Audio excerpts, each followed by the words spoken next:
everyone. I'm Brian Reynolds, Chancellor with the Archdiocese of Louisville, and welcome to our podcast series, What's New in ArchLou. This show highlights the people and ministries of the Archdiocese, the Catholic Church in Central Kentucky. Join us each month as we welcome guests to discuss what's new in the Archdiocese and invite you to get involved as you deepen your own faith and your parish life. This program is brought to you by the ArchLou Podcast Network. We're very excited today as we have now come to February, and we welcome Annette Mandley-Turner, who is the Executive Director of our Office of Multicultural Ministry. Annette is our longest-serving department head director in the Archdiocese. She started working for the Archdiocese as director of what was then the Office of Black Catholics that Archbishop Kelly started in 1984.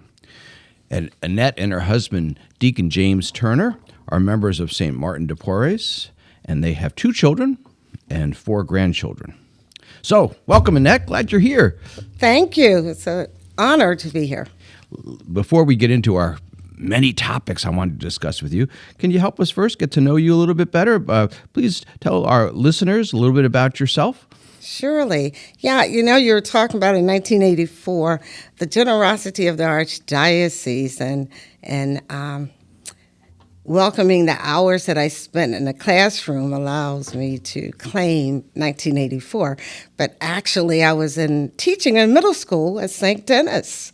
And I'm proud of that community because that community helped to form me in my faith. And leaving there, I came to work directly with the Archdiocese, which has been the thrill of my life.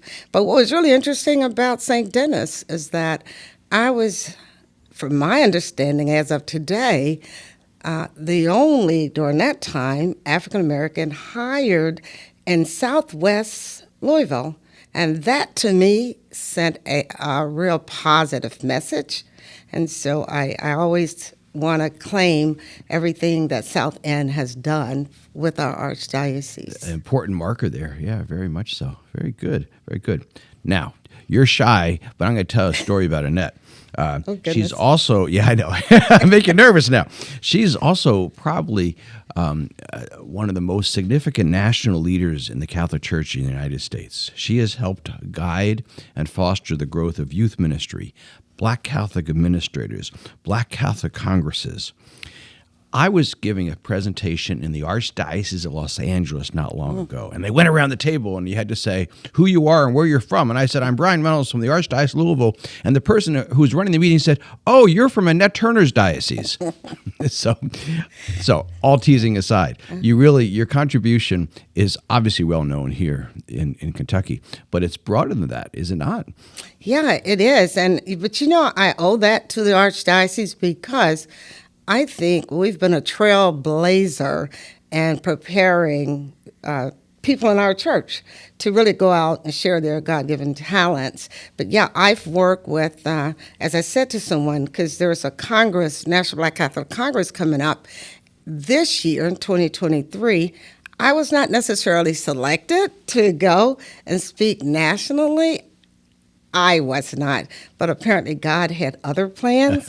So at the first Congress, I was not a delegate, but I was invited at a very, very young age to go and speak on behalf of youth ministry.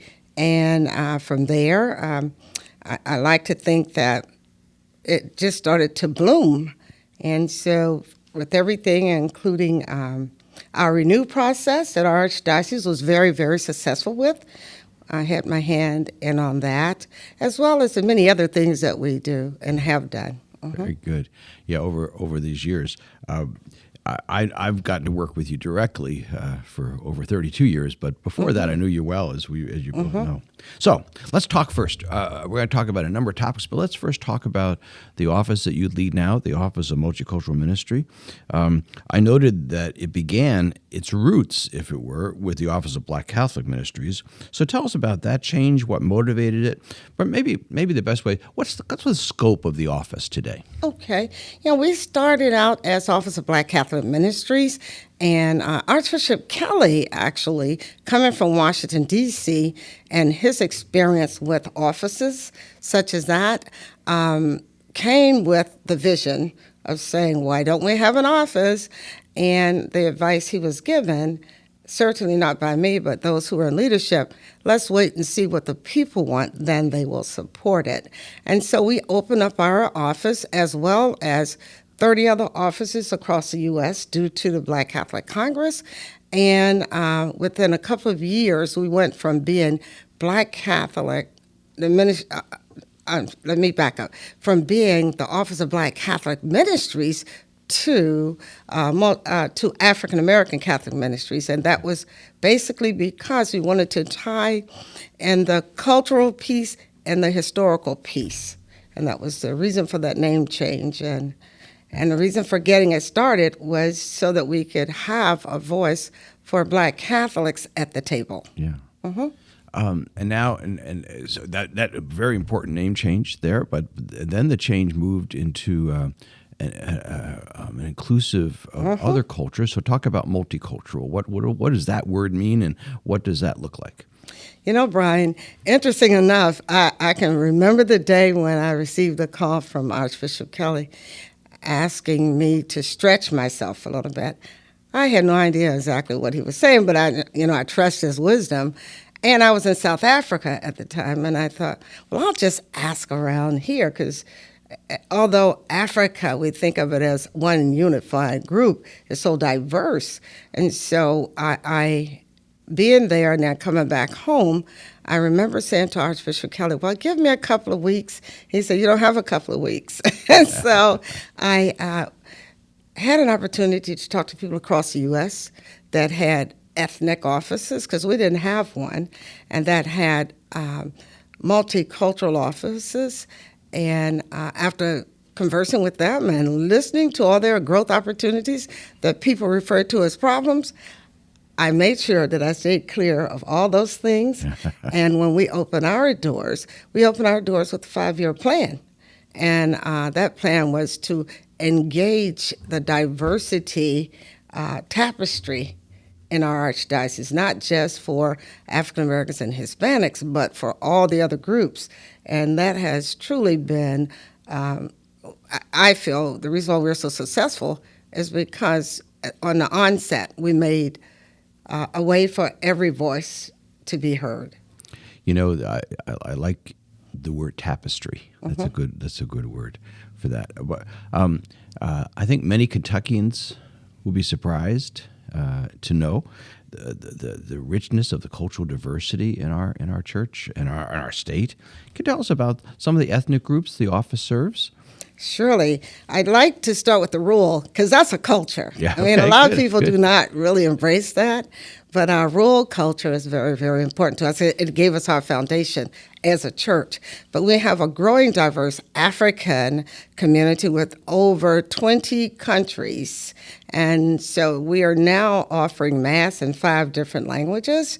We have one of the fastest growing groups in the Roman Catholic Church actually is the API, which is Asian and Pacific Island people. And so we are experiencing that growth, and that's good. Along with, when we talk about them, we're talking about our Chinese, we're talking Vietnamese, Koreans, Filipinos, Burma, and our Indians from our Catholics from India, which is very, very vibrant. We have African Americans, biracial community, Haitians, Belizeans, and they're called the First Nation or Native Americans. Very good.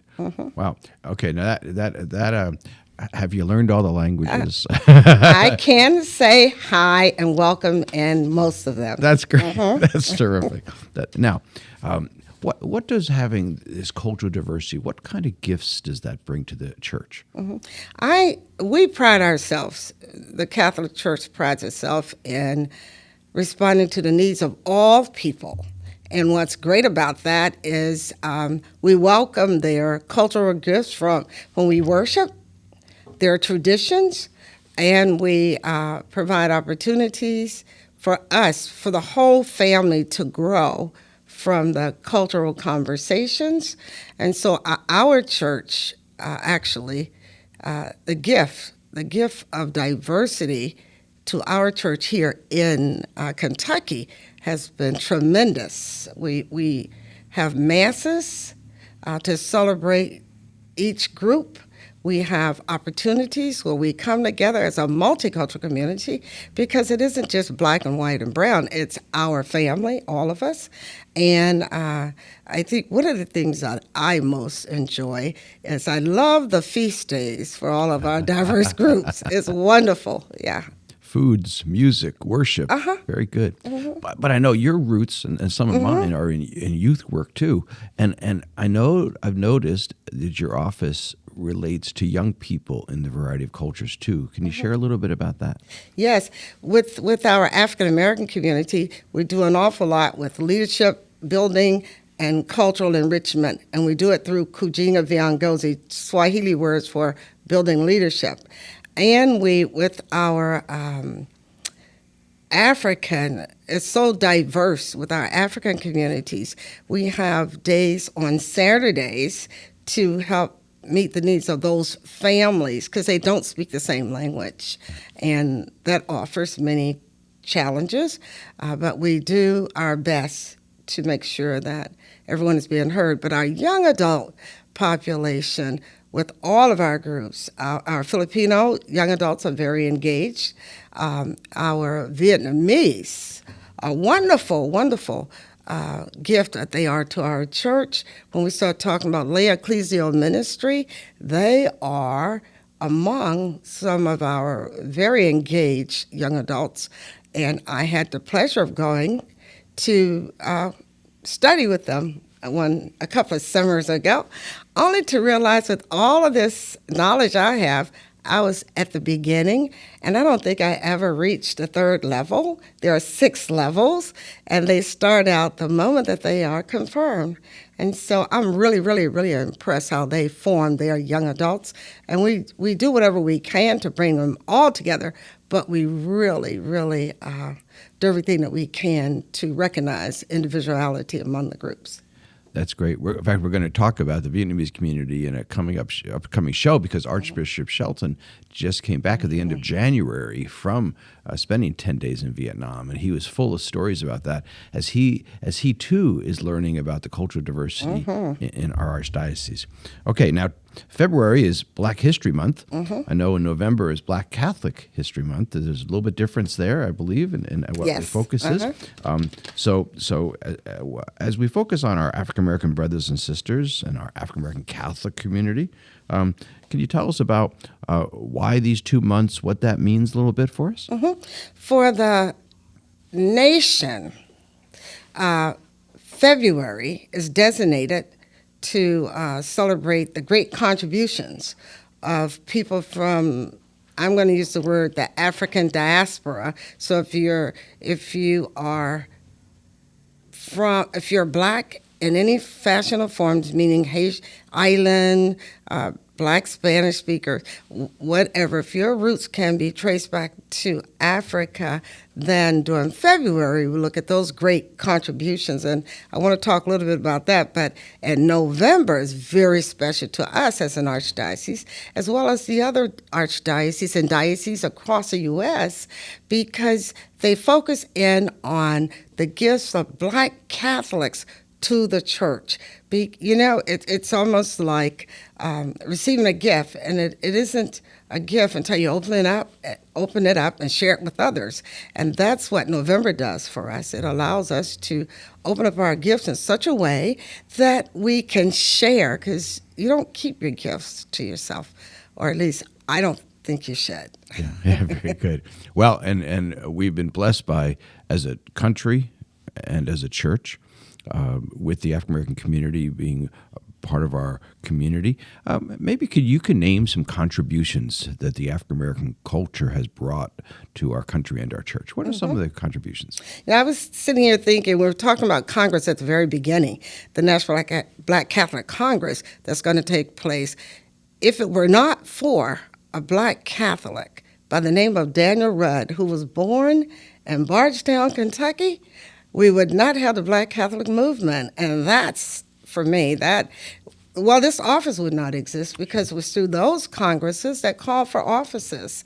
That's a point that I think we need to be mindful of. He is, we gave him, we meaning our archdiocese, and Archbishop Kurtz worked diligently to make sure that Daniel Wood was recognized. And we gave him the name of the father of the Black Catholic movement. And because of that, they're using that all over the U.S. Our archdiocese actually is one of the only African-American, the only diocese with an African-American leadership banquet. And we've been doing that for over almost 40 years now. And because of that, we were looking at the numbers just the other day, and over 200 youth actually were recipients of scholarships due to, I like to think, it wasn't just a Black Catholic thing, but it was embraced by the whole archdiocese. And so that's a point well taken. And then 35 years, maybe 40 years ago, before I became engaged with the office, there was a Black Catholic Planning Committee here, and they pulled together the first Black Catholic Congress on an archdiocesan level. And that predates the Congress that's going to take place in July. But what's interesting about that, the keynote speaker then was Father Gregory, Wilton Gregory. And he would go on to become an archbishop and now the first African-American cardinal. Yeah. So we have a lot of trailblazers here. In our country, there's cultural diversity is kind of mirrors that. I think for the as we've experienced in our local church. Can you name any historical connections with the whole country for African Americans? How do you see how do African Americans impact our whole country? I think worship is with any group, but particularly with African Americans, they have been able to take their experience, their roots, and make it a part of their church experience, their everyday Sunday experience. Across the U.S., you see that. And because of that, I was just thinking when Cardinal Gregory came, he did the first workshop on worship. And that's interesting. The other thing that you see across the U.S. is this real yearning for the development of leadership. And I think the church as a whole grows when you prepare the people in order for them to give back. Very good. So, Very good. Yeah, the vitality of worship would be certainly a significant sign, even beyond the Catholic experience. The African American community is known for that. Okay, let's talk about your agency a little more. You work with parishes, schools, other organizations to educate and about cultural diversity, particularly in some of your work about the African American story, to combat racism. Can you talk about programs your office offers and assists in this important work? Okay.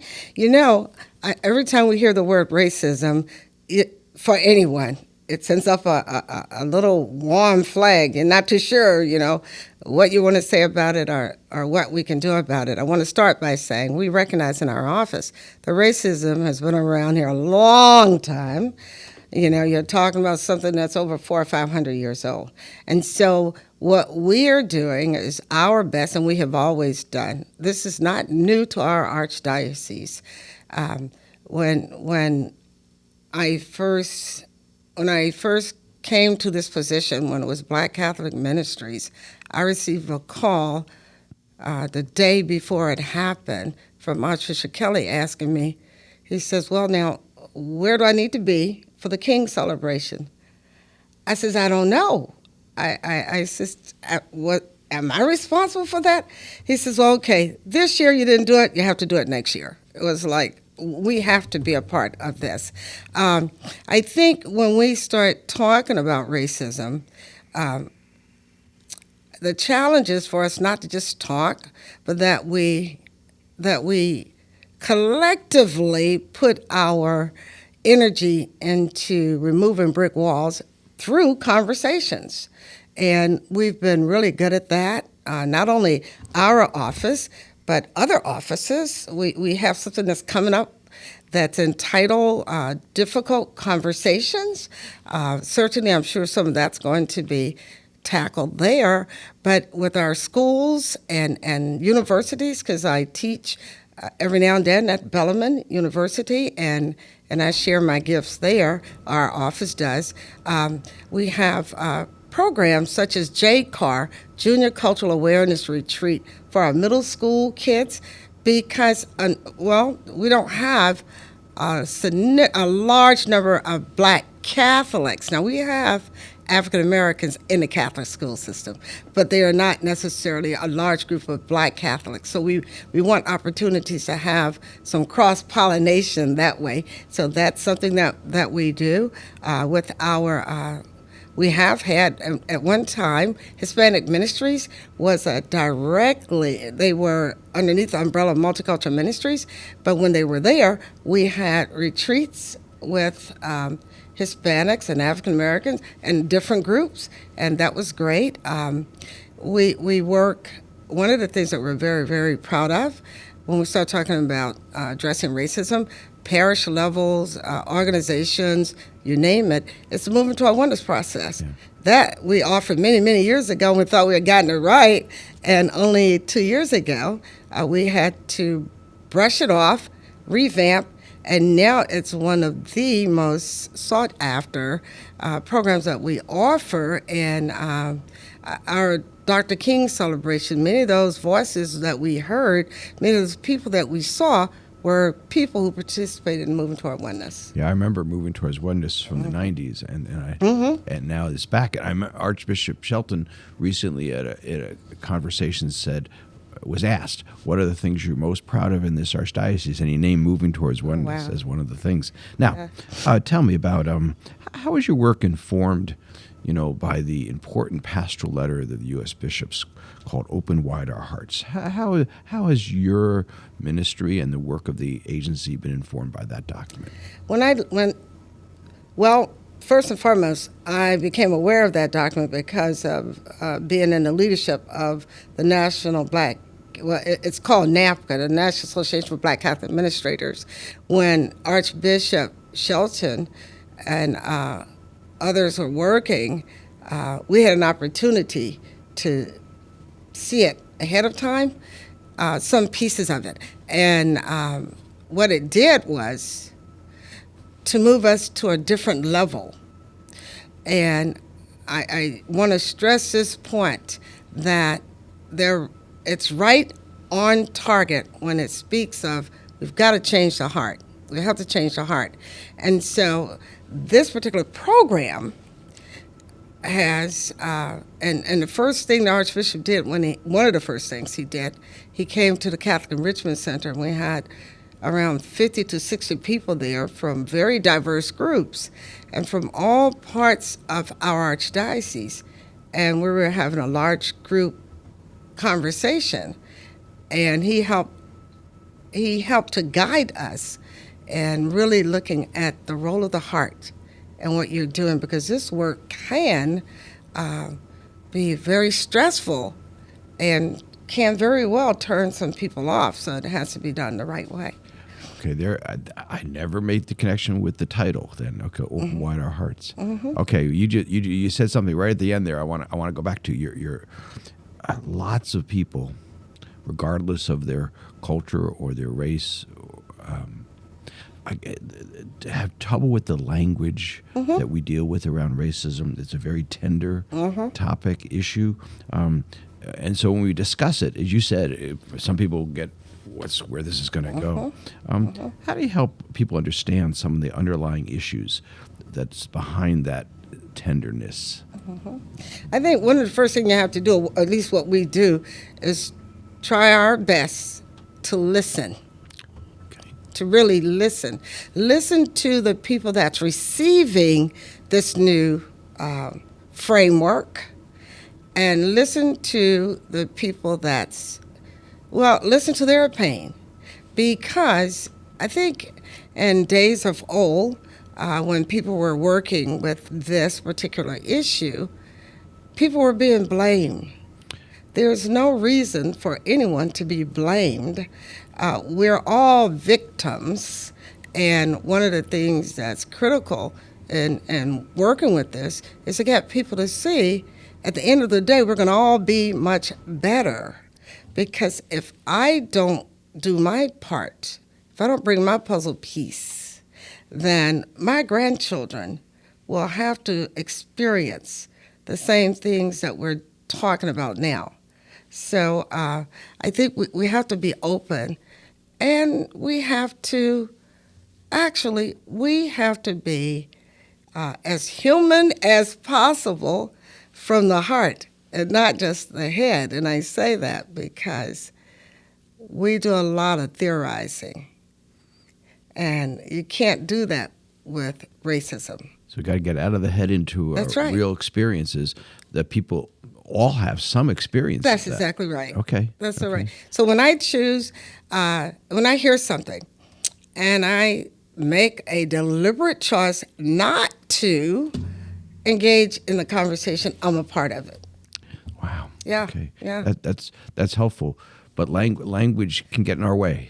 Yes, sometimes. It can, and we just have to. It's like it can get in our way, and we have to work diligently to get on common ground, because I think we're a lot better than we were.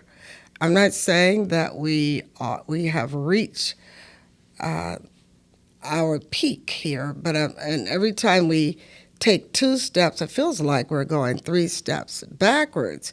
But we've got to keep moving forward, and we've got to keep challenging those offensive words, and we have to listen to people, ask them to explain why.